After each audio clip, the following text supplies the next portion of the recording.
Assalamualaikum warahmatullahi wabarakatuh. Perkenalkan, nama saya Septiasma Aulia dengan NIM akhir 78. Di sini saya akan memaparkan materi tentang dasar-dasar ekologi. Video ini saya buat guna memenuhi mata kuliah Biologi Umum dengan dosen pengampu Ibu Feni Widianti, MPD. Baik, pertama-tama di sini saya akan menjelaskan apa itu ekologi. Ekologi berasal dari kata eokos atau rumah atau tempat untuk hidup dan logos yang artinya ilmu. Sehingga ekologi artinya ilmu yang mengkaji interaksi antara makhluk hidup maupun interaksi antara makhluk hidup dan lingkungannya. Ekologi juga dapat didefinisikan ilmu hubungan timbal balik antara organisme-organisme hidup dengan lingkungannya. Lingkungan yang dimaksud dalam kajian ini meliputi lingkungan inorganik atau abiotik dan organik atau biotik. Selanjutnya, ada komponen penting pada ekologi. Yang pertama ada populasi, kumpulan individu sejenis yang terdapat dalam suatu tempat tertentu. Kedua ada komunitas, kumpulan dari beberapa populasi yang saling berinteraksi. Dan yang ketiga ada ekosistem, kumpulan dari beberapa komunitas dan saling berinteraksi. Macam-macam ekosistem berdasarkan proses terbentuknya dan berdasarkan lokasinya. Berdasarkan proses terbentuknya di sini dibedakan menjadi dua, yaitu ekosistem alami adalah ekosistem yang proses pembentukan perkembangannya berjalan secara alami tanpa campur tangan dari pihak lain. Yang kedua ada ekosistem buatan. Dalam ekosistem yang proses pembentukan dan perkembangannya ditunjukkan untuk memenuhi kebutuhan manusia, sehingga ada campur tangan manusia. Contohnya sawah, kebun, dan kolam ikan.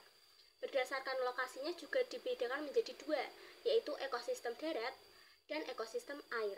Ekosistem darat dapat dibagi menjadi beberapa bioma, yaitu bioma gurun, bioma padang rumput, bioma hujan tropis, bioma hutan gugur, bioma taiga, bioma tundra, dan bioma sabana. Nah, ekosistem air sendiri terdiri atas ekosistem air tawar dan ekosistem air laut. Ekosistem air tawar dibagi menjadi ekosistem air tenang dan ekosistem air mengalir. Dan untuk ekosistem air laut dibagi menjadi pantai, estuari, dan terumbu karang. Selanjutnya ada komponen ekosistem, dibagi menjadi dua. Yang pertama, komponen abiotik, komponen yang terdiri atas benda mati. Komponen abiotik sangat menentukan dari jenis makhluk hidup dan yang menghuni suatu lingkungan. Komponen abiotik banyak sekali ragamnya, antara lain ialah tanah, air, udara, dan suhu. Dan yang kedua ada komponen biotik, komponen yang terdiri atas makhluk hidup. Seluruh komponen biotik dalam suatu ekosistem saling membentuk komunitas. Dengan demikian, ekosistem dapat diartikan sebagai kesatuan antara komunitas dengan lingkungan abiotiknya.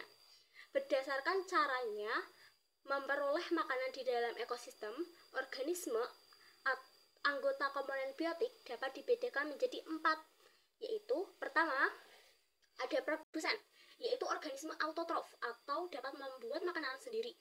Produsen merupakan sumber energi utama bagi organisme lainnya. Contohnya yaitu tumbuhan hijau. Kedua ada konsumen, organisme heterotrof atau tidak bisa membuat makanan sendiri, bergantung pada produsen dan memperoleh nutrisi dengan memakan makhluk hidup lain. Dan konsumen ini dibedakan menjadi 3, herbivora, karnivora, dan omnivora. Ketiga ada decomposer atau pengurai, adalah jasad renik yang berperan dengan menguraikan bahan organik yang berasal dari organisme yang telah mati maupun hasil pembuangan sisa pencernaan. Dengan adanya organisme pengurai, organisme akan terurai serta meresap ke dalam tanah menjadi unsur hara yang kemudian akan diserap oleh tumbuhan atau produsen. Keempat, ada penghancur atau detritivore, adalah organisme yang memakan sisa-sisa makhluk hidup yang telah mati serta menjadi hancuran. Contohnya adalah rayap dan semut. Nah, di sini ada contoh dari piramida ekologi. Yang paling bawah di sini ada produsen. Produsen itu tadi adalah tumbuhan hijau. Yang kedua ada konsumen tingkat pertama atau primer, yaitu di sini contohnya adalah kelinci. Lalu naik lagi di sini ada konsumen tingkat kedua, yaitu di sini adalah contohnya ular. Dan konsumen tingkat atas atau konsumen tingkat ketiga di sini ada burung elang. Dan semua ini, semua dari produsen konsumen tingkat pertama sampai terakhir yaitu elang tadi akan mati, dan jika mati akan terurai oleh dekomposer berupa seperti jamur, bakteri, atau cacing. Nah, selanjutnya ini ada siklus biokimia dalam ekosistem. Siklus biokimia adalah siklus unsur atau senyawa kimia yang mengalir dari komponen abiotik ke biotik dan kembali lagi ke komponen abiotik. Siklus unsur tersebut tidak hanya melalui organisme, tetapi juga melibatkan reaksi-reaksi kimia dalam lingkungan abiotik. Macam-macam siklus biokimia seperti siklus karbon, siklus oksigen, siklus nitrogen, siklus air, siklus fosfor, dan siklus sulfur. Yang pertama di sini ada siklus karbon dan oksigen. Karbon dan oksigen merupakan unsur penyusun senyawa organik. Sumber karbon di alam berupa CO2 yang terdapat di udara atau terlarut di dalam air, serta terdapat pada kerak bumi sebagai batu bara, batu kapur, dan gas alam. CO2 atau karbon dioksida ini masuk dalam sistem kehidupan pertama kali secara difusi melalui stomata daun ke jaringan palisade daun. Di jaringan ini, CO2 dipergunakan untuk fotosintesis. Hasil fotosintesis berupa bahan organik yang mengandung CO2 dan akan mengalir ke dalam ekosistem bersamaan dengan aliran energi. Fotosintesis juga menghasilkan hasil samping berupa oksigen atau O2. Oksigen selanjutnya akan dipergunakan untuk saat respirasi atau pernapasan. Pada proses respirasi, karbohidrat akan diubah kembali menjadi energi, CO2 dan H2O. Jalur siklus CO2 dan O2 yang panjang terjadi pada organisme mati akan diurai oleh pengurai atau bakteri pembusuk dan jamur saprofit. Nah, di sini ada gambaran tentang siklus CO2 dan O2. Nah, di sini ada organisme ya berupa kerbau, tanaman, dan manusia. Nah, kerbau ini akan mengeluarkan gas berupa CO2.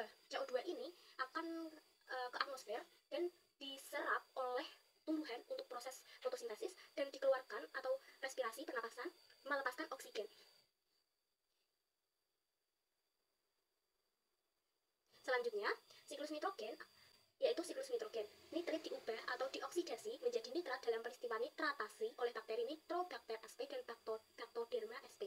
Nitrat yang terbentuk kemudian dimanfaatkan oleh tumbuhan dengan penyerapan melalui akar. Rangkaian peristiwa nitritasi dan nitrasi sering disebut nitrifikasi. Peristiwa pemecahan nitrat menjadi gas nitrogen yang dilepaskan ke udara disebut denitrifikasi. Selain denitrifikasi, deamonifikasi terjadi ketika organisme yang telah mati diurai oleh dekomposer sehingga terbentuknya amonia. Nah, di sini ada gambaran dari siklus nitrogen itu sendiri. Pertama, bakteri filtrasi nitrogen ini akan diubah menjadi amonium. Amonium sendiri akan menjadi nitrit, diubah oleh bakteri nitrifikasi. Nitrit ini juga akan diubah oleh bakteri nitrifikasi menjadi nitrat, dan nitrat ini akan diubah menjadi nitrogen di udara oleh bakteri denitrifikasi. Nah, nitrogen di udara ini digunakan oleh tumbuhan untuk melakukan fotosintesis. Nah, tumbuhan dan hewan akan mati dan diurai oleh dekomposer berupa jamur atau bakteri. Dan hasilnya akan menghasilkan amonium. Nah, itu tadi adalah siklus dari nitrogen itu sendiri. Selanjutnya adalah siklus air. Siklus air atau siklus hidrologi adalah sirkulasi air yang tidak pernah berhenti. Air mengalami siklus melalui atmosfer, lautan, daratan, dan organisme. Air dapat mengalami evaporasi, transpirasi, dan respirasi menjadi awan dan melalui kondensasi akan turun menjadi hujan. Air hujan meresap dalam tanah, masuk ke sungai, dan kembali ke laut. Air dalam tanah, sungai atau danau dimanfaatkan oleh organisme yang akan dikeluarkan lagi ke lingkungan melalui berbagai proses penguapan, transpirasi, dan respirasi.